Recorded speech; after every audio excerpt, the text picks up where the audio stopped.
वाले हैं, जो है पृथ्वी पर 8वां महाद्वीप। जो पृथ्वी पर ये 8वां महाद्वीप है, इसके बारे में आपको बताने वाली हूँ। ये 8वां महाद्वीप कौन सा है, कहाँ है, इसके टेक्टोनिक मैप क्या होता है, बैथीमेट्री मैप क्या होता है, सीबेट 230 प्रोजेक्ट क्या है, इन सब के बारे में आज मैं आपको बताने वाली हूँ। तो अगर हम 8वें महाद्वीप के बारे में पढ़ते हैं तो हमें 7 महाद्वीप की नॉलेज भी होनी चाहिए। तो सबसे पहले मैं आपको ये बता दूं कि हमारी पृथ्वी पर वर्तमान में 7 महाद्वीप हैं। क्लियर है? ये 7 महाद्वीप कैसे बने हैं? तो हमारी पृथ्वी का जो उत्पत्ति हुई है वो हुई एक सिद्धांत के आधार पर, जिसे हमने कहा बिग बैंग थ्योरी या महाविस्फोटक सिद्धांत। तो बिग बैंग थ्योरी या महाविस्फोटक सिद्धांत दिया किसने था? एब्जॉर्ब लेमेंटियर ने इसे दिया था। और इसके बाद इस जो सिद्धांत या थ्योरी थी, इसकी व्याख्या की वो किसने की? वो की रॉबर्ट वैगनर ने की। रॉबर्ट वैगनर ने बताया कि हमारी पृथ्वी पर पहले 7 महाद्वीप या जो अभी 8वां मैं बताने वाली हूँ 8 महाद्वीप नहीं थे। हमारी पृथ्वी पर केवल एक, ये जैसे समझिए ये पृथ्वी है, क्लियर है? हमारी पृथ्वी पर केवल एक महाद्वीप था जिसका नाम था पेंजिया, और केवल एक महासागर था जिसका नाम था पैथालासा। ये व्याख्या में बताया गया, थ्योरी जो बताई गई, एक महाद्वीप पेंजिया और एक महासागर कौन सा? पैथालासा। फिर एक कुछ पृथ्वी पर आज भी देखिए कुछ बहुत सारी घटनाएं होती हैं, भूकंप है, ज्वालामुखी, इस टाइप की हलचल हमारी पृथ्वी पर होती रहती हैं। उस टाइम भी पृथ्वी पर कुछ हलचल हुई जिसके कारण क्या 2 भागों में बटा? पेंजिया महाद्वीप। पेंजिया महाद्वीप के 2 टुकड़े हो गए। उत्तरी भाग को कहा गया अंगारा लैंड और दक्षिणी भाग को कहा गया गोंडवाना लैंड। गोंडवाना लैंड। अच्छा, अंगारा लैंड को लॉरेंशिया के नाम से भी जाना जाता है, लॉरेंशिया। क्लियर है? या अंगारा लैंड, लॉरेंशिया या अंगारा लैंड उत्तरी ध्रुव यानी नॉर्थ पोल, दक्षिणी ध्रुव मतलब साउथ पोल।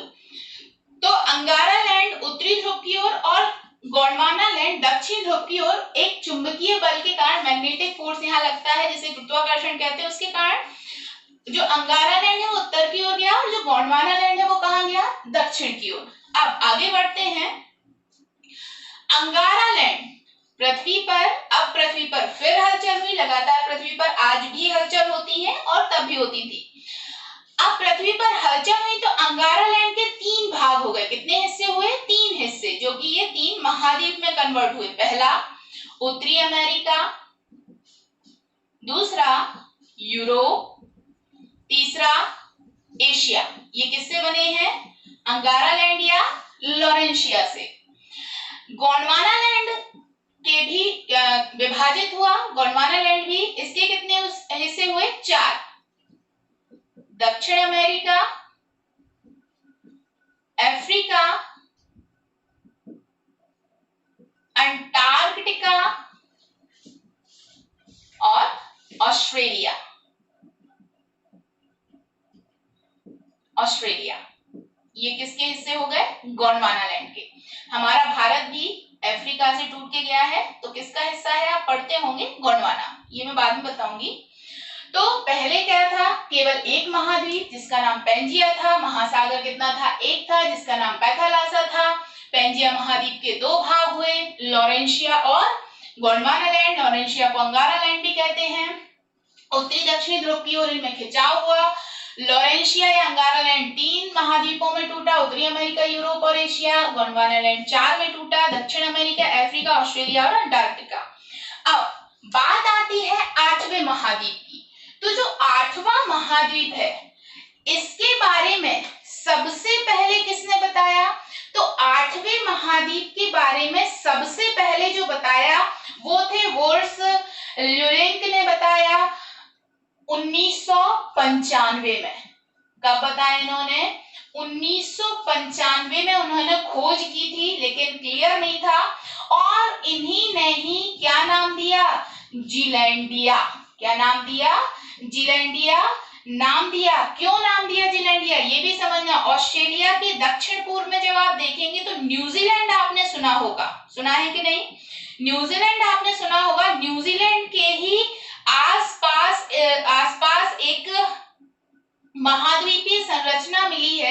जिसका नाम उन्होंने दिया, चूंकि ये जो एरिया है, ये एरिया 6% ही पानी के बाहर है, बाकी 94% तक 94% ये एरिया कहाँ है, समुद्र के अंदर है। क्लियर है कि नहीं है? तो जो जीलैंडिया है इसे सबसे पहले किसने बताया, सबसे पहले वुड्स लुसेंटिक ने बताया। इसका क्या नाम दिया इन्होंने, जीलैंडिया नाम दिया। इसके बाद वैज्ञानिकों ने अब 1995 के बाद 1995 के बाद 2017 में इसे 8वें महाद्वीप की पुष्टि दी गई है। कब दी गई है, 2017। 1995 के बाद कब, 2017 में वैज्ञानिकों ने इसे क्या कहा कि हाँ 8वां महाद्वीप है हमारे संज्ञान में। इसके बाद अब जैसे ही ये किसने कहा 2017 में, तो ये बताया है जीएनएस। किसने बताया है, सॉरी, जीएनएस। जीएनएस मतलब ये न्यूजीलैंड की एक सरकारी रिसर्च ऑर्गेनाइजेशन है। क्या है जीएनएस, न्यूजीलैंड का एक सरकारी रिसर्च ऑर्गेनाइजेशन है, जिसका फुल फॉर्म है geological and nuclear sciences. Geological and nuclear sciences कहाँ का सरकारी ऑर्गेनाइजेशन है, ये है न्यूजीलैंड का। तो इसने ही बताया है कि एक 8वां महाद्वीप हमारी पृथ्वी पर है। अब इस महाद्वीप की टोटल जो क्षेत्रफल के बारे में अगर बात करें तो ये है 5 मिलियन वर्ग किलोमीटर। कितना है, लगभग इसका जो क्षेत्रफल बताया गया है, ये बताया गया है 5 मिलियन वर्ग किलोमीटर। और ये कहाँ है, ऑस्ट्रेलिया के दक्षिण पूर्व में है। कहाँ है ये, ऑस्ट्रेलिया के दक्षिण पूर्व में स्थित है। अब इसमें जो टोटल एरिया है उसका मैंने क्या बताया, 6% समुद्र के बाहर है और 94% कहाँ है, समुद्र के अंदर। पूछा जा सकता है किस समुद्र के अंदर है, तो आपको पता होना चाहिए हमारे वर्तमान में अभी 5 महासागर हैं। कितने महासागर हैं, 5। तो 5 महासागरों में से जो नया महाद्वीप बता रहे हैं वो किस महासागर में डूबा हुआ है, 94%। तो ये डूबा हुआ है प्रशांत महासागर में। किसमें डूबा हुआ है, प्रशांत महासागर में ये डूबा हुआ है।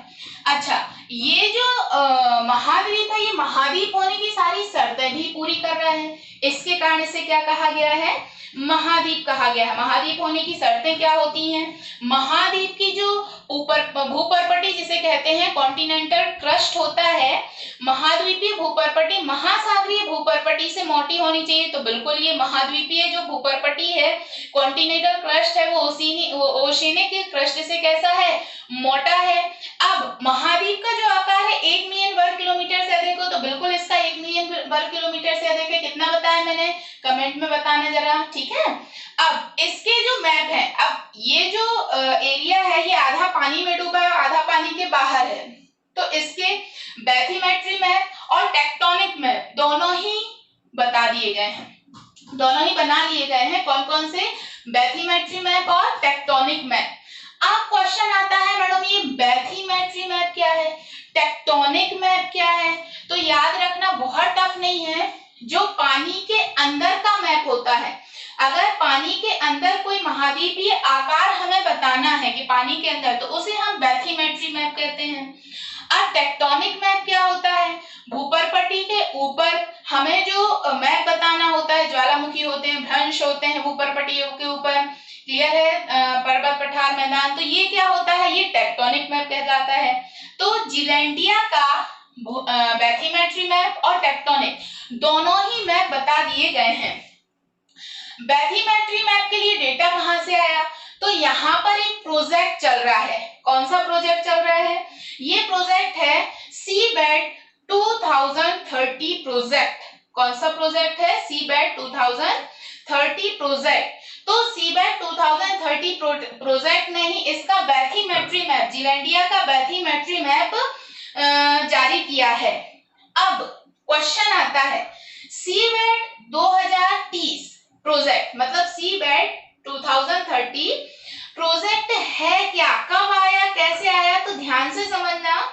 जो सीबेड 2030 प्रोजेक्ट है ये 2030 तक, इसका जो ये प्रोजेक्ट चलाया जा रहा है, ये इसलिए चलाया जा रहा है कि 2030 तक पूरे समुद्री सतह, जो पूरी पृथ्वी पर समुद्री सतह है जिसे ओशियन फ्लोर के नाम से जानते हैं, पूरे समुद्री सतह को मापने की एक वैश्विक पहल है और इनने 1/5 मतलब 1/5 जो एरिया होता है, 1/5 एरिया इन्होंने क्या कर लिया है, देख भी लिया है। इसमें ये क्या देखेंगे कि कहाँ पर सबसे ज्यादा गुरुत्वाकर्षण है, कहाँ नहीं है। जो आपने सुनामी देखी होगी, सुनामी कैसे आ जाती है, कई बार अच्छा आपने सुना होगा कि एक जो पहले यहाँ पर द्वीप था वो एकदम से गायब हो गया है। कई ऐसी आप खबरें सुनते रहते हैं। या एक एरोप्लेन यहाँ से गया था, कुवैत से गया था, वहां जाना था, दुबई जाना था, कुछ भी वहां जाना था और वो बीच में कहीं गायब हो गया। ऐसी कई खबरें आपने सुनी होंगी कि पूरे के पूरे प्लेन गायब हो रहे हैं, आज तक उसके बारे में किसी को कोई नॉलेज नहीं है, कहाँ गया, कैसा गया, यहाँ तक देखा गया, फिर उसके बाद गायब हुआ। तो ये सारी चीजें आप जो वैज्ञानिक है वो सारा समुद्र के पास कहाँ क्या गर्म धारा है, जो ठंडी धारा है वो कहाँ है, कहाँ पर ज्यादा मैग्नेटिक पावर है, कहाँ नहीं है, ये सारी चीजें इस सीबेड 2030 के अंतर्गत देखेंगे। क्लियर है? अब ये समझ में आया सीबेड 2030 क्या है? तो बिल्कुल आपको समझ में आया होगा कि समुद्री सतह को मापने की एक पहल है। अब जो सीबेड 2030 प्रोजेक्ट है ये कब शुरू हुआ? ये 2017 में यूनाइटेड नेशन ओशियन कॉन्फ्रेंस में लॉन्च किया गया। कहाँ किया गया? 2017 में यूनाइटेड नेशन की ओशियन कॉन्फ्रेंस में लॉन्च किया गया। इस प्रोजेक्ट में मुख्य रूप से 2 ऑर्गेनाइजेशन है, याद रखना। जो सीबेड 2030 है इसमें मुख्य रूप से 2 ऑर्गेनाइजेशन है। कौन कौन से हैं? निप्पॉन फाउंडेशन जो जापान का है और जिवेको, GEBCO जिवेको, इसका फुल फॉर्म है general bathymetric chart of the oceans. Clear है? ये 2 मुख्य ऑर्गेनाइजेशन है जो सीबेड 2030 प्रोजेक्ट को क्या कर रहे हैं, इस पर कार्य कर रहे हैं। क्लियर है कि नहीं है?